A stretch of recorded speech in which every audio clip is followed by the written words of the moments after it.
guys and girls of YouTube. Today we're looking at the Seiko Transocean, the SBDC041.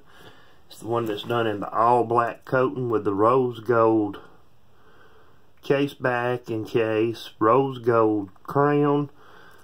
Does have the hint of ceramic on the side of the crown. The bezel itself is a full ceramic bezel, which is rather nice. The crystal in it is sapphire crystal, not the hardlex as they usually use, as Seiko usually uses. It is very well aligned from what I can tell. There's no alignment issues with the watch. A few specs on it. Like I say, it is the SBDC041 Transocean. They came out in 2016. The case diameter is 45 millimeters. The thickness is 13.8 millimeters. The bandwidth itself is proprietary. It shows to be a 15 millimeter, but it's a 20 millimeter band, just neck down to 15 millimeters where the band joins into the case. I really like the watch. It wears really good. Has a really good clasp on it, not the normal Seiko stamp clasp. It also does have the diver's extension feature, which, it's nice to have. Do we need them on a watch like we wear them? No, not really. Still though, they're nice to have. I guess if you need to use them for an adjustment or something, it's there.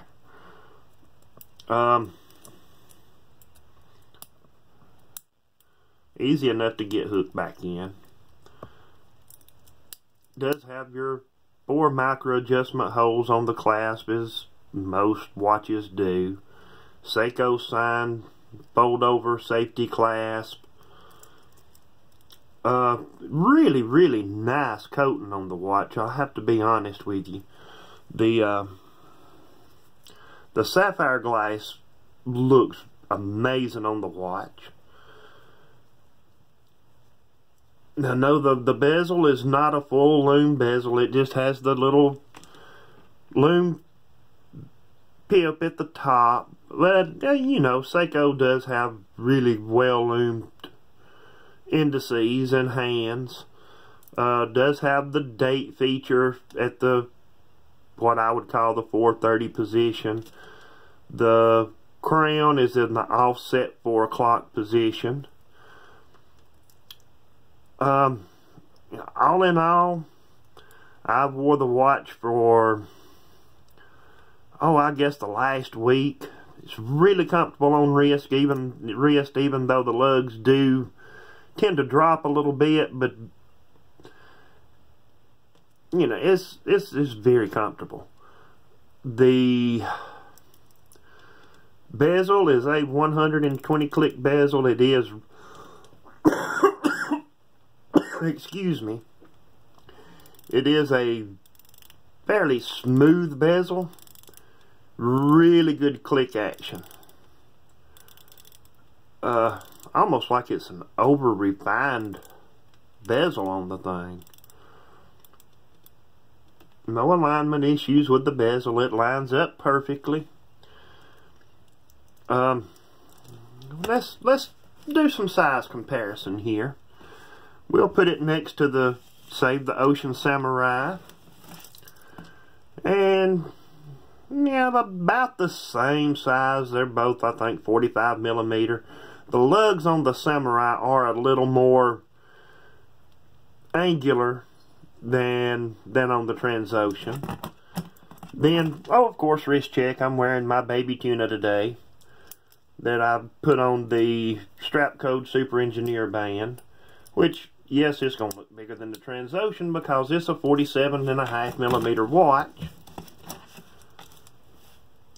But there's the size comparison between those. Is, as you can see, the baby tuna is bigger. And just for comparison, here it is next to a Phoebus.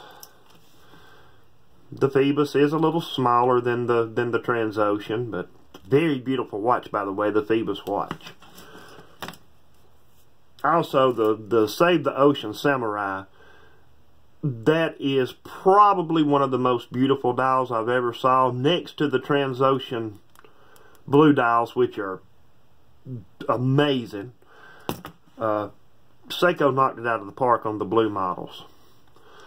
Of course, they do come in other colors. You can get the stainless steel band, stainless case, blue dial, beautiful blue dial. I just particularly like the rose gold case. I think the rose gold and black really plays together good. It is in the Prospex model. That, you can see, it does have the Prospex X logo. The case back has the X stamped on it, and you know, just the usual, the tsunami wave, the Seiko Air Divers 200 meters. Screw down case back. You know, it's just a normal Seiko case back. These watches, oh, they're hard to find now, especially this color. They sell for, I think they're right around $12.99, $13.99. You can find them cheaper, but like I say, this is one of the rarer models. They're hard to find now. The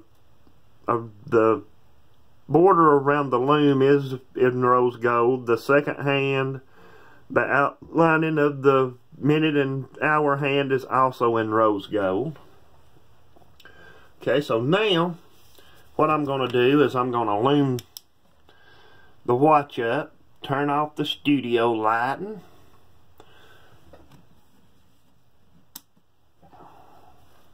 and we will get the loom charged up on this thing. And again, you'll be able to see it's Seiko loom. I mean, there's no better loom out than Seiko. Seiko just, they know how to apply their Lumibrite. As you can see, I'll show you the baby turtle, the baby tuna here. Seiko knocks it out of the park with their loom. I mean, really. Can you find a watch company that the loom will last as long and be as bright as Seiko loom? If you can, let me know in the comments below. I'd like to see. Okay, let's turn back on some studio lighting here now, and we'll finish up with this video, and then I'll do more videos. I'll do one on my baby tuna. I'll do one on the Save the Ocean Samurai. I will eventually get around to doing one on the Phoebus. And actually on another blue dial I've got here. It's a cheaper watch, but it's a good one. It's the Sterling. It has a beautiful blue dial and blue bezel too. Stainless steel case back.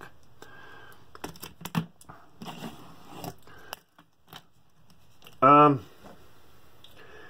I know a lot of people hate on Invicta watches, but I actually have the, I think it's the 8928 OB, the Pro Diver model.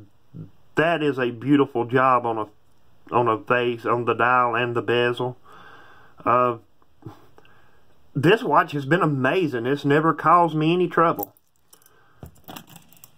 So that's going to be it for our video today, folks. If you have any questions, post them up in the comments.